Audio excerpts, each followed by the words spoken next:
Isa pala akong seafarer sa international at marami na ring country ang aking napuntahan. And based of my experience, hindi rin basta-basta ang aming pinagdaanan, lalo na pag masama ang panahon. Dahil bugbog ka pa sa trabaho, hindi ka pa makatulog na maayos dito sa barko. Buti na lang malaki ang sahod kaya no choice tayo for the go. Pero thankful pa rin ako dahil isa ako sa nabigyan ng oportunidad na makasamba ng barko. Shoutout pala sa lahat ng mga taong tumulong sa akin na kung saan nakapasok at nakapagtrabaho sa international vessel. Maraming salamat talaga. God bless you, Chip. Ngayon, dahil hindi man gaano kalaki yung sahod natin, kahit napag-isipan ko magnegosyo na lang kahit maliit. Dahil ang mga seaman kasi once uuwi, wala nang sasahurin. Kumbaga, no work, no pay. Hindi tulad sa mga kontraktor na kahit mag-standby pa ng ilang taon, meron pa rin makukuha. At ito na nga, ito pala yung pinagawa kong maliit kong negosyo. 10x6 pala ang laki nito. Kawayan at mga buong kahoy lang ang ginamit ko. Dahil limited pa kasi tayo sa budget ngayon. Pero sige na lang, at least nampisa na natin ang ating mga plano. Hindi ko talaga intensyon na gagawan ko pa to ng video. Kaso naisipan ko na content creator pala ako kaya ginawan ko. At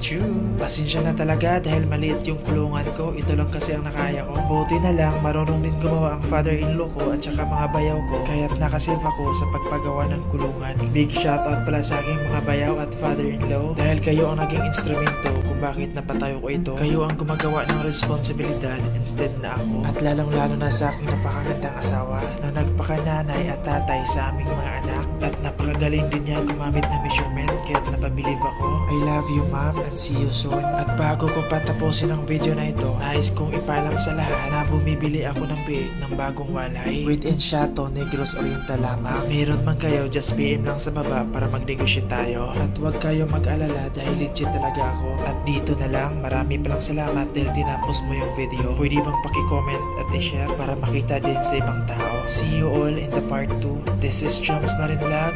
God bless us all.